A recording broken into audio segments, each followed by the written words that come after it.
Hello everyone, welcome back to Shivansh online study. तो साथियों, आज के इस वीडियो में हम देखेंगे यूकेपीएससी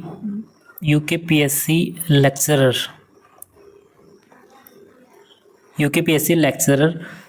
इसमें हम देखेंगे पॉलिटी यानी कि पॉलिटिकल साइंस। ठीक है, पॉलिटिकल साइंस। तो इसमें जो पॉलिटिकल साइंस का अभी तक जो सिलेबस है हमारे पास, यानी कि जो आयोग की वेबसाइट पर मिलेगा सिलेबस, फ़िलहाल जब तक इसका नोटिफिकेशन अभी जारी नहीं हुआ है, तो इसमें क्या क्या इसमें जो नियमावली है इसमें संशोधन कितना हुआ है, क्योंकि सिलेबस में ज़्यादा कुछ डिफरेंस देखने को नहीं मिलेगा। जो सिलेबस है इसमें फ़िलहाल जो इसका स्क्रीनिंग परीक्षा है उसको मतलब फ़िलहाल उसको कैंसिल किया गया है, मतलब कि स्क्रीनिंग इसमें नहीं होगा और सीधा मेंस होगा। ठीक है, ये सभी को पता है कि इसमें सीधा मेंस होना है। तो जो मेंस का जो इसका सिलेबस है पॉलिटिकल साइंस के लिए, यानी कि नागरिक शास्त्र के लिए, तो इसमें हम लोग बात करेंगे जो सिलेबस में मेंशन है टॉपिक्स क्या क्या हैं। तो इसमें जो पहला टॉपिक है राजनीतिक सिद्धांत और विचार।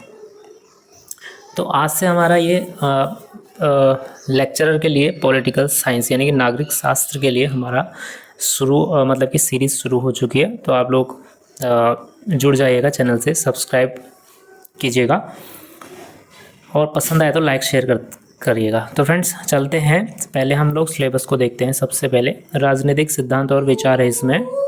तो इसमें जो पहला है, इसके अंतर्गत राजनीतिक सिद्धांत की प्रकृति, इसकी मुख्य चिंताएं, पतन और पुनरुत्थान, प्रजातंत्र, स्वतंत्रता, समानता, न्याय, संप्रभुता, उदारवाद एवं मार्क्सवाद। सेकंड है शक्ति, सत्ता एवं वैधता। ये सभी टॉपिक्स हैं। इसके बाद रहेगा भारतीय राजनीतिक विचारक। इसके अंतर्गत मनु, कौटिल्य, विनायक दामोदर सावरकर, गांधी तथा अंबेडकर। नेक्स्ट रहेगा पाश्चात्य राजनीतिक विचारक। इसके अंतर्गत प्लेटो, अरस्तु, बेंथम, जे.एस. मिल, हीगेल और मार्क्स। नेक्स्ट है आधुनिक राजनीतिक विचारक के अंतर्गत लेनिन, माओ, ग्राम्सी, जॉन रॉल्स। तो ये सभी रहेंगे इसके अंतर्गत राजनीतिक सिद्धांत और विचार में। अब जो सेकंड टॉपिक रहेगा तुलनात्मक राजनीति एवं राजनीतिक विश्लेषण, तो इसके अंतर्गत भी ये सब कुछ रहेगा। तो हम सबसे पहले थोड़ा सा मैं आपको ऐसे ऊपर ऊपर दिखा देता हूँ सिलेबस के जो टॉपिक्स हैं। भारतीय शासन एवं राजनीति, और इसके बाद इसके अंतर्गत इतनी सारी चीज़ें। इसके बाद लोक प्रशासन, इसके अंतर्गत नेक्स्ट है अंतर्राष्ट्रीय संबंध। तो ये ओवरऑल रहने वाला है मेंस के लिए। अब लेकिन सबसे पहले हम लोग स्टार्ट करेंगे राजनीतिक सिद्धांत और विचार।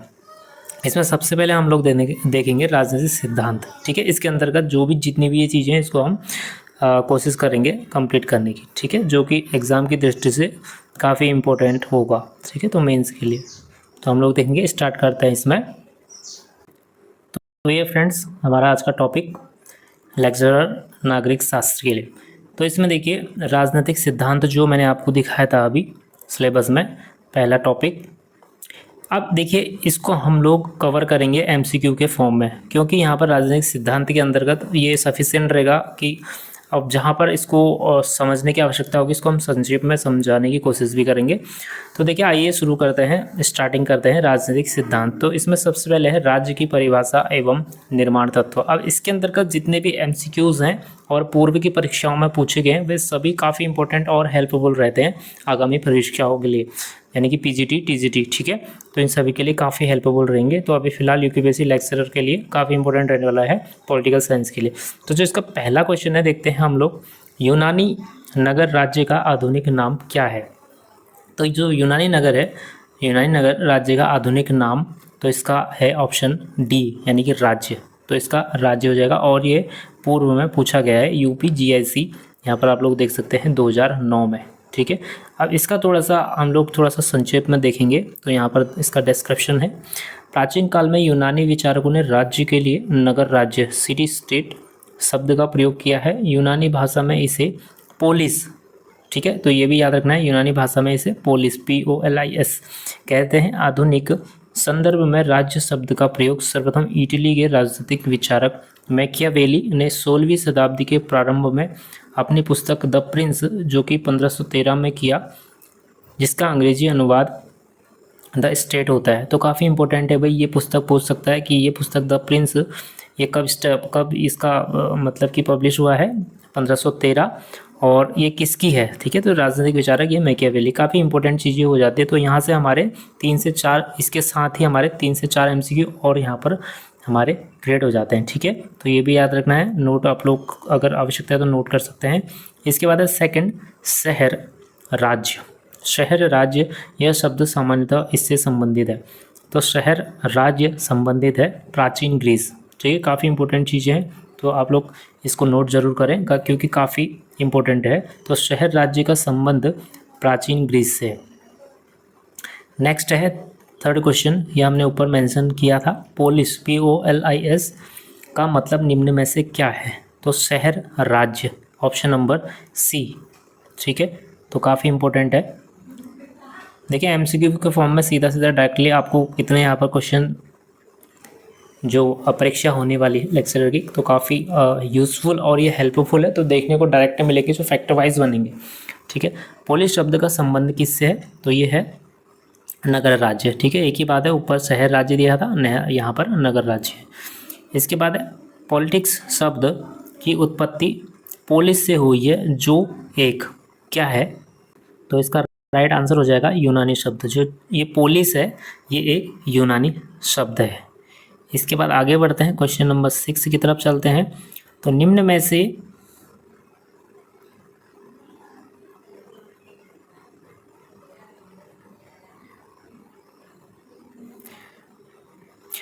में से कौन सा समुच्चय राजनीति विज्ञान के विषय क्षेत्र को परिभाषित करता है।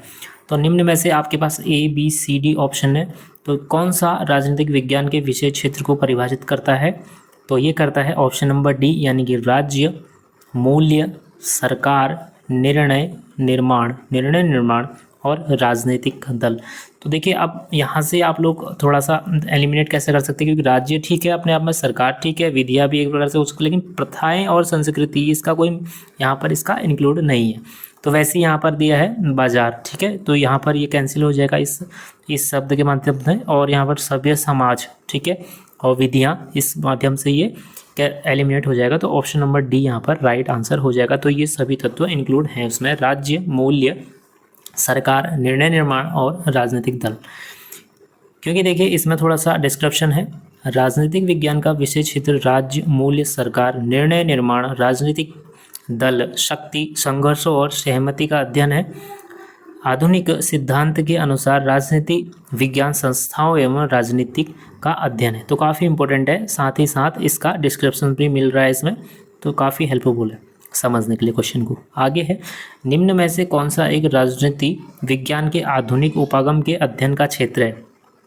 तो कौन सा एक राजनीति विज्ञान के आधुनिक, ठीक है, आधुनिक यानी कि मॉडर्न उपागम मतलब कि सीखना, ठीक है, उपागम का अध्ययन का क्षेत्र है। तो कौन सा वाला है राजनीति विज्ञान के आधुनिक उपागम के अध्ययन का क्षेत्र, तो इसमें हो जाएगा लोक जीवन। तो काफ़ी इंपॉर्टेंट है। अब देखिए थोड़ा सा इसका डिस्क्रिप्शन देख लेते हैं क्यों है। द्वितीय विश्व युद्ध के बाद राजनीति विज्ञान के क्षेत्र में नवीन दृष्टिकोण का उदय हुआ। यह निश्चित रूप से अधिक व्यापक और यथार्थवादी है। यह दृष्टिकोण व्यवहारवादी दृष्टिकोण के नाम से प्रसिद्ध हुआ। इसने इस बात पर बल दिया कि वर्तमान समय में समस्त मानव जीवन एक इकाई का रूप धारण कर लिया है और मानव जीवन के विविध पक्षों को एक दूसरे से अलग नहीं किया जा सकता। इसलिए राजनीति विज्ञान को ऐसा विषय नहीं समझा जाना चाहिए जो मनुष्य के केवल राजनीतिक क्रियाकलापों का अध्ययन करता है। अतः यह कहना उचित होगा कि राजनीति विज्ञान मूलतः मनुष्य के राजनीतिक जीवन तथा क्रियाकलापों का तथा इसके संदर्भ में मानव जीवन के सामाजिक, आर्थिक, धार्मिक तथा अन्य पक्षों का अध्ययन करता है। तो इसका राइट आंसर इसके अकॉर्डिंग हो जाएगा लोक जीवन, ठीक है। इसके बाद है क्वेश्चन नंबर नेक्स्ट, निम्न में से कौन सा आधुनिक राजनीतिक विज्ञान का लक्षण नहीं है। तो फ्रेंड्स अगला प्रश्न है क्वेश्चन नंबर 8, निम्न में से कौन सा आधुनिक राजनीतिक विज्ञान का लक्षण नहीं है। तो आधुनिक राजनीतिक विज्ञान का लक्षण पूछ रहा है, कौन सा नहीं है। क्या ऑप्शन है शक्ति का अध्ययन है, क्या अंतर अनुशासनात्मक अध्ययन है, या फिर सी मूल्य प्रधान अध्ययन है या फिर डी मानवीय क्रियाओं का अध्ययन है। तो क्या हो जाएगा इसका जो राइट आंसर, क्योंकि क्वेश्चन में है निम्न में से कौन सा आधुनिक राजनीति विज्ञान का लक्षण नहीं है। तो शक्ति का अध्ययन है, अंतर अनुशासनात्मक अध्ययन है और मानवीय क्रियाओं का अध्ययन भी है, लेकिन सी यहाँ पर मूल्य प्रधान अध्ययन नहीं है। क्यों? आप थोड़ा सा इसका डिस्क्रिप्शन देखते हैं। यहाँ पर मूल्य प्रधान का अध्ययन परंपरागत राजनीतिक विज्ञान की प्रमुख विशेषता है, जबकि अन्य 3 विकल्प आधुनिक राजनीतिक विज्ञान से संबंधित है। हालांकि बाद में मूल्यों को भी आधुनिक दृष्टिकोण में शामिल कर लिया गया। ठीक है, तो इस प्रकार से इसका राइट आंसर हो जाएगा, क्योंकि ये देखिए पूर्व की परीक्षा में 2015 प्रवक्ता परीक्षा में ये यूपी में ये क्वेश्चन आ चुका है। इसके बाद है अगला नेक्स्ट, राजनीतिक विज्ञान इसकी एक शाखा है। तो राजनीतिक विज्ञान किसकी शाखा है निम्न में से? क्या भौतिकी विज्ञान की या फिर प्रकृति विज्ञान की या पूर्ण विज्ञान की या समाज विज्ञान की? तो सही है, शब्द शाब्दिक अर्थ इसका देख सकते हैं, तो समाज विज्ञान की ही एक शाखा है। इसके बाद हो जाएगा क्वेश्चन नंबर 10, राजनीति विज्ञान इससे संबंधित है। तो राजनीति विज्ञान किससे संबंधित है निम्न में से? तो राजनीतिक सत्ता से। ठीक है, क्योंकि राजनीति विज्ञान आधुनिक दृष्टि से वह शास्त्र है जो मानवीय क्रियाओं, शक्ति, राजनीतिक व्यवस्था, समस्याओं तथा उनके समाधानों से संबंधित है। तो राइट आंसर हो जाएगा। इसके बाद है 11 क्वेश्चन, अब थोड़ा स्टेटमेंट वाला है प्रश्न। निम्न कथनों पर विचार कीजिए तथा नीचे दिए गए कूट से उत्तर का चयन कीजिए। पहला है राजनीति विज्ञान राजनीति का व्यवस्थात्मक अध्ययन है। दूसरा है यह सैद्धांतिक और शोधपरक है। तीसरा यह पूर्णतः वैज्ञानिक और पूर्णतः नैतिकवादी है। 4 है इसे यदि अच्छा राजनीति विज्ञान होना है तो इसे दर्शनात्मक और वैज्ञानिक होना है। तो क्या इसमें सब कुछ मतलब कि कौन सा यहाँ पर ठीक है, अपने आप में उचित है? ठीक है, तो देखिए इसमें जो तीसरा ऑप्शन है, देखिए तीसरा ऑप्शन थोड़ा पढ़ लेते हैं हम एक बार। यह पूर्णतः वैज्ञानिक और पूर्णतः नैतिकवादी है। तो ये चीज़ यहाँ पर गलत है अपने आप में, इसका मतलब ये स्टेटमेंट सही नहीं है, उचित नहीं है। तो इसमें 1, 2 एवं 4 राइट हैं, बाकी सब ठीक है। पहला राजनीति विज्ञान राजनीति का व्यवस्थात्मक ठीक है, जो सैद्धांतिक शोधपरक है ठीक है, और बाकी जो 4th है वो भी ठीक है। तो कौन सा वाला? एकदम तीसरा वाला जो वो तीसरा कथन है वो गलत है। तो इसका 1, 2 और 4 यानी कि ऑप्शन नंबर सी सही हो जाएगा। अब इसके बाद है क्वेश्चन नंबर 12। अब देखते हैं क्वेश्चन नंबर 12 पे चलते हैं। तो देखिए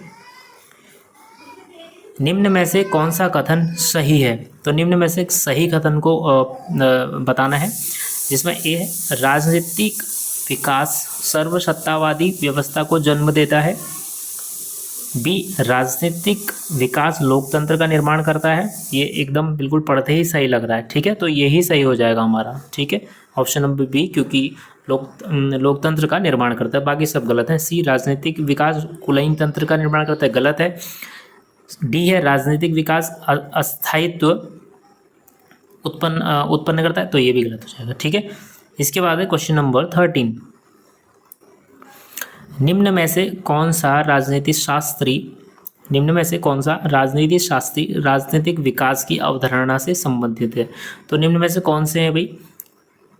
तो इल्चमैन या फिर रुडोल्फ या फिर लासवेल या फिर गोल्डहैमर। तो ये पूछ रहे हैं कि भाई राजनीति शास्त्री राजनीतिक विकास की अवधारणा से संबंधित, तो ऑप्शन नंबर ए सही है, यानी कि इल्चमैन संबंधित है। ठीक है, इसके बाद है अगला, एडवर्ड सील्स के अनुसार राजनीतिक विकास को मापा जाना चाहिए। तो एडवर्ड सील्स के अनुसार राजनीतिक विकास को मापा जाना चाहिए देश की राजनीतिक संस्थाओं से। तो ये ही एडवर्ड सील्स के अनुसार राजनीतिक विकास को देश की राजनीतिक संस्थाओं से मापा जाना चाहिए। तो ये कथन सही है अपने आप में, इसको ध्यान में रखना है। इसके बाद है 15, उत्पत्ति की दृष्टि से कौन सा सामाजिक विज्ञान राजनीतिक विज्ञान से पूर्व का है? तो उत्पत्ति की दृष्टि से कौन सा सामाजिक विज्ञान राजनीति विज्ञान से पूर्व का है? तो सी हो जाएगा दर्शन शास्त्र, क्योंकि देखिए दर्शन शास्त्र को सभी सामाजिक विज्ञानों का जनक होने का श्रेय प्राप्त है। तो काफ़ी इंपॉर्टेंट है ये चीज़, ये लाइन। राजनीति विज्ञान का उद्भव भी दर्शन शास्त्र से ही हुआ है। तो दर्शन शास्त्र सबसे पहले का है, क्योंकि सामाजिक विज्ञानों का जनक होने का श्रेय दर्शन शास्त्र को प्राप्त है। ठीक है, इसके बाद है क्वेश्चन नंबर 16। तो क्वेश्चन नंबर 16 पर चलते हैं। पॉलिटिक्स शब्द की व्युत्पत्ति पोलिस शब्द से हुई है, जो निम्न में से किस भाषा से लिया गया है। तो अभी हमने ऊपर देखा था ऑप्शन हमारा बी राइट, यानी कि यूनानी शब्द। ठीक है, इसके बाद अगला, राजनीति शब्द की उत्पत्ति पोलिश शब्द से हुई है, यह पोलिश शब्द किस भाषा का है। तो ये हो जाएगा आपका ऑप्शन नंबर सी। ठीक है, ग्रीक यूनानी। ठीक है, तो अभी हमने देखा था ये भी। इसके बाद नेक्स्ट है, फिर से उसी को घुमा फिरा के दिया है। तो यही यहाँ पर हेल्प मिल जाती है किस तरीके से चीज़ों को एलिमिनेट करना है परीक्षा हॉल में, और ये काफ़ी यहाँ पर चीज़ें हमारी क्लियर हो जाती हैं इसके माध्यम से एमसीक्यू के फॉर्म में, जब इस प्रकार से हम लोग देखते हैं। अगला है, आधुनिक राजनीतिक सिद्धांत के प्रमुख समर्थक निम्न में से कौन है। तो आधुनिक राजनीतिक सिद्धांत के प्रमुख समर्थक Charles मेरियम, David stern, Harold Lasswell और डी उपयुक्त सभी। तो उपयुक्त सभी यहाँ पर आंसर सही हो जाएगा। तो देखिए फ्रेंड्स, यहाँ पर एक चीज़ यहाँ से एक हमारी क्लियर हो जाती है, जैसे कि ऑप्शन नंबर, अगर देखो कई बार हमारे ऑप्शन से ही हम लोग मतलब कि आंसर नहीं आते हुए भी हम लोग सही कर जाते हैं। कैसे, तो यहाँ पर उपयुक्त सही जहाँ पर उपयुक्त सभी जहाँ पर ऑप्शन में होगा लगभग वहाँ पर उपयुक्त सभी उसका आंसर हो जाता है। ठीक है, तो इस प्रकार से भी हमारा ठीक हो जाता है प्रश्न। इसके बाद है नेक्स्ट, राजनीति विज्ञान का संबंध राज्य तथा उसके साधन सरकार से है, यह किसने कहा। तो राजनीति विज्ञान का संबंध राज्य तथा उसके साधन सरकार से है, यह कथन कहा है डिमॉक ने।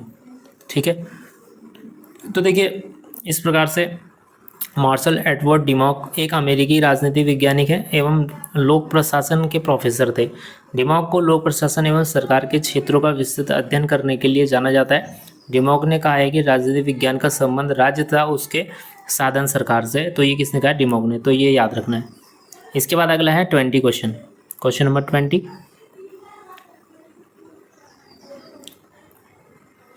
क्वेश्चन नंबर 20 देखिए, किसने कहा राजनीति शास्त्र का राज्य से प्रारंभ और राज्य के साथ ही अंत होता है। तो किसने कहा था ऐसा कि राजनीति शास्त्र का राज्य से प्रारंभ और राज्य के साथ ही अंत यानी कि समाप्त होता है। तो ये कहा था गार्नर ने, ऑप्शन नंबर सी। तो ये लाइंस राजनीति सिद्धांत के अंतर्गत यहाँ पर आपको याद रखनी पड़ेगी, क्योंकि क्वेश्चन कुछ भी आ सकता है, कहीं से भी आ सकता है। इसके अंतर्गत किसी के बारे में पूछा जा सकता है। ऐसा नहीं है कि भाई हमने लिमिटेड चीज़ें पढ़नी है। तो जितना चीज़ें ज़्यादा से ज़्यादा इसमें हम लोग जानेंगे उतना अच्छा रहेगा। इसके बाद है, किसकी उक्ति है यानी कि किसका कथन है, राजनीति शास्त्र का आदि और अंत राज्य ही है। तो ये अभी हमने इसको देखा था, तो ये थोड़े से दूसरे फॉर्म में क्वेश्चन दे दिया, तो गार्नर ने बोला था। ठीक है, इसके बाद है 22, राजनीति शास्त्र के अध्ययन का आरंभ और अंत राज्य के साथ होता है, किसने कहा था। फिर से वही प्रश्न रिपीट हुआ है, गार्नर ने बोला था। तो इससे क्वेश्चन आपको याद हो जाएगा। नेक्स्ट है, राजनीति विज्ञान का आरंभ और अंत राज्य से ही है, किसका कथन है। फिर से वही प्रश्न है और वही इसका आंसर है, क्योंकि बार बार ही रिपीट हुआ है। देखिए, तो ये प्रश्न काफ़ी इंपॉर्टेंट है और यहाँ पर फिर से हुआ है 2002 ये हुआ था। ठीक है, अब इसके बाद 25, राजनीति विज्ञान के अंतर्गत राज्य तथा सरकार का अध्ययन किया जाता है। राज्य तथा सरकार का अध्ययन किया जाता है वही राजनीति विज्ञान के अंतर्गत। राजनीति विज्ञान की यह परिभाषा किस विचारक ने की है। तो ये किसकी लाइन है भाई, किसका यह विचार है कि राजनीति विज्ञान के अंतर्गत राज्य तथा सरकार का अध्ययन किया जाता है। तो इसका गिलक्राइस्ट, इसका ये जो विचारक थे ये गिलक्राइस्ट थे। ठीक है, तो काफ़ी इंपॉर्टेंट है ये लाइन भी। इसके बाद नेक्स्ट है, निम्न में से किसने राजनीति विज्ञान को शक्ति का विज्ञान के रूप में परिभाषित किया। तो किसने राजनीति विज्ञान को शक्ति का विज्ञान कहा है एक प्रकार से। ठीक है, तो ये कहा है कैटलिन ने। ठीक है, तो राजनीति सिद्धांत के अंतर्गत काफ़ी मैंने बोला है, काफ़ी चीज़ें हमको याद रखनी है। ठीक है, और कुछ भी पूछा जा सकता है स्टेटमेंट यह किसका है, तो ये काफ़ी इंपॉर्टेंट है, क्योंकि ये सभी previous year Uttarakhand assistant professor परीक्षा 2017 में पूछा गया, तो काफ़ी इंपॉर्टेंट है। ठीक है, तो विज्ञान, राजनीति विज्ञान को शक्ति का विज्ञान कहा है कैटलिन ने। इसके बाद है अगला नेक्स्ट, नागरिक शास्त्र शब्द की उत्पत्ति सिविक और सिविटास शब्द से हुई, यानी कि सिविक्स है ना, आपको पता है कि सिविक्स इसको बोला जाता है, ठीक है। तो ये सिविक और सिविटास शब्द से हुई है। यह कौन सा शब्द है? एक लैटिन शब्द है। तो ये आपको बिल्कुल ये बेसिक चीज़ है एकदम। तो बेसिक चीज़ 2012 यूपीजीआईसी में यह पूछा गया है, ये तो काफ़ी इंपॉर्टेंट है। तो यह एक लैटिन शब्द है क्योंकि इसकी उत्पत्ति सिविक और सिविटास शब्द से हुई है, जो कि लैटिन शब्द है। अगला है 28, नागरिक शास्त्र के अध्ययन का मुख्य विषय है। तो नागरिकता, नागरिक शास्त्र के अध्ययन का मुख्य विषय क्या है? नागरिकता है, ठीक है। क्योंकि बी पंचायती राज है नहीं, सी राज्य नहीं है, नगर निगम नहीं है, तो इसके ऑप्शन के अकॉर्डिंग नागरिकता। नेक्स्ट पे चलते हैं 29 पर। अब देखिए थोड़ा सा नागरिकता का हम लोग डिस्क्रिप्शन कर लेते हैं। नागरिक शास्त्र, नागरिकता नागरिक जीवन एवं नागरिक संस्थाओं का अध्ययन है। नागरिक शास्त्र के अंतर्गत मुख्यतः नागरिकता का अध्ययन किया जाता है। तो ये भी चीज़ हमारी क्लियर हो गई। इसके बाद अगला है 29, राजनीति शास्त्र के पिता कौन माने जाते हैं निम्न में से? तो राजनीति शास्त्र के पिता, देखो सभी यहाँ पर ऑप्शन में आप लोग को दिखाई दे रहे हैं। सुकरात भी है, अरस्तु भी है, चाणक्य भी है, कार्ल मार्क्स भी, लेकिन अरस्तु को माना जाता है राजनीति शास्त्र के पिता, क्योंकि अरस्तु राजनीति शास्त्र के जनक माने जाते हैं। अरस्तु ने ही राजनीति शास्त्र को व्यवस्थित अध्ययन विषय के रूप में नीति शास्त्र से अलग किया, क्योंकि पहले नीति शास्त्र के साथ था यह विषय। अरस्तु ने राजनीति को सर्वोच्च विज्ञान की संज्ञा दी है। तो ये दो चीज़ें आपने याद रखनी है इसके अरस्तु के बारे में, एक तो राजनीति शास्त्र के पिता और अरस्तु ने राजनीति को सर्वोच्च विज्ञान की संज्ञा दी है, यह कथन भी याद रखना है इसके साथ ही। इसके बाद है प्रथम राजनीतिक वैज्ञानिक के नाम से कौन जाने जाते हैं? तो राजनीतिक वैज्ञानिक, ठीक है, राजनीति वैज्ञानिक के नाम से निम्न में से कौन जाने जाएंगे? तो अरस्तु ही जाने जाएंगे। भाई 2014 पीजीटी परीक्षा राजस्थान में यह प्रश्न पूछा गया है, काफ़ी इंपॉर्टेंट है। अगला है 31, राजनीति विज्ञान को स्वतंत्र विज्ञान का रूप निम्न में से किस विचारक ने दिया है? तो राजनीति विज्ञान को स्वतंत्र विज्ञान का रूप किसने दिया है? तो यह भी अरस्तु ने ही दिया है। तो काफ़ी बेसिक चीज़ है, काफ़ी इंपॉर्टेंट चीज़ है अरस्तु के बारे में लगातार। 32, निम्न में से किस विचारक ने राजनीति विज्ञान को श्रेष्ठतम विज्ञान की संज्ञा दी है? तो यह भी किसने दी है? अरस्तु ने दी है। हम ऊपर हमने ये पहले ही देख लिया था। अभी अलग अलग परीक्षाओं में रिपीट हुआ है, मतलब कि हर, जैसे कि यह 2017 प्रवक्ता परीक्षा में रिपीट हुआ है। राजनीति शास्त्र का पिता फिर से आया है और अरस्तु है, और 2010 में पीजीटी में, और एचपी असिस्टेंट प्रोफेसर 2014 में यह रिपीट हुआ है, ठीक है।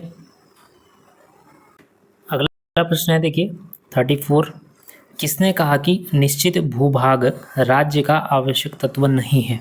तो निश्चित भूभाग राज्य का आवश्यक तत्व नहीं है, यह किसने कहा है? काफ़ी इंपॉर्टेंट है, 2004 पीजीटी परीक्षा में पूछा गया है। तो सीले ने कहा गया है, ठीक है, सीले के द्वारा ये कहा गया कि राजनीतिक जो हमारे राजनीति वैज्ञानिक सीले के अनुसार निश्चित भूभाग या निश्चित प्रदेश राज्य का आवश्यक अंग नहीं है, ठीक है। तो ये काफ़ी इंपॉर्टेंट है। इसके बाद है अगला 35, निम्न में से कौन सा विद्वान निश्चित भूभाग को राज्य का अनिवार्य तत्व नहीं मानते हैं? तो ये है वही सीले है। देखो यहाँ से यही चीज़ क्लियर होगी आपकी, और एमसीक्यू के फॉर्म में जो प्रश्न पूछने का जो काफ़ी जो इम्पोर्टेंस ही रहने वाली है, ये प्रश्न आपको डायरेक्टली याद होने वाले हैं, ठीक है। इस फॉर्म में हम लोग कराने का हमारा एक ही उद्देश्य है, क्योंकि देखिए आपको ये क्वेश्चन याद हो जाएंगे फैक्ट के अकॉर्डिंग, ठीक है। आपको सीधा आंसर दिखाई देगा ऑप्शन में और आप लोग एकदम क्लिक करेंगे।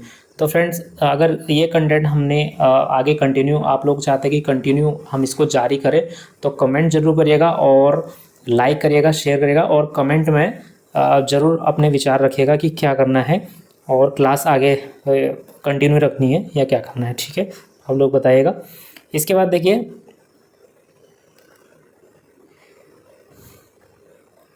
37 नंबर क्वेश्चन, निम्नलिखित विचारकों में से कौन भूभाग को राज्य का अनिवार्य तत्व नहीं मानता है?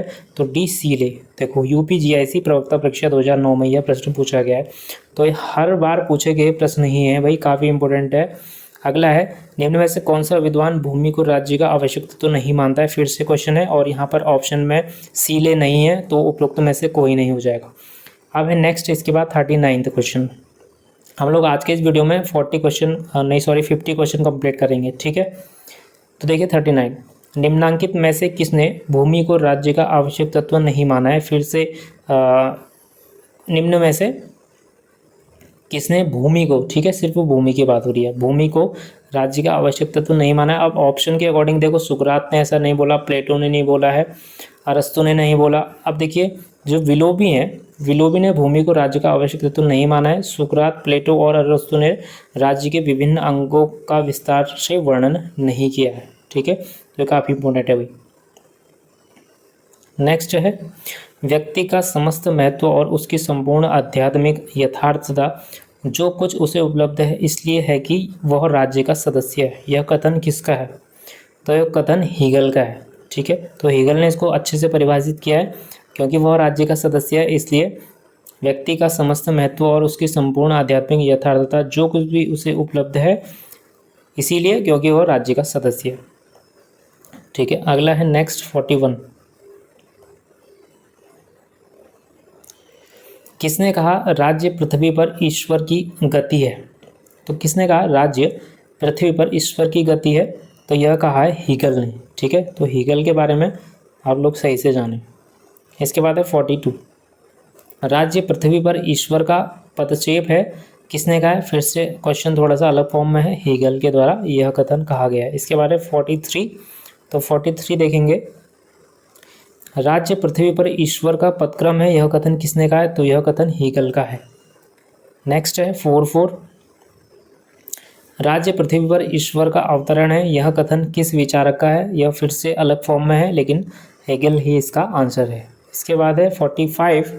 निम्न में से किस विद्वान ने समाज को ईंट तथा राज्य को सीमेंट कहा है भाई, ठीक है। तो ये आशीर्वादम ने कहा है, ठीक है, आशीर्वादम, ठीक है।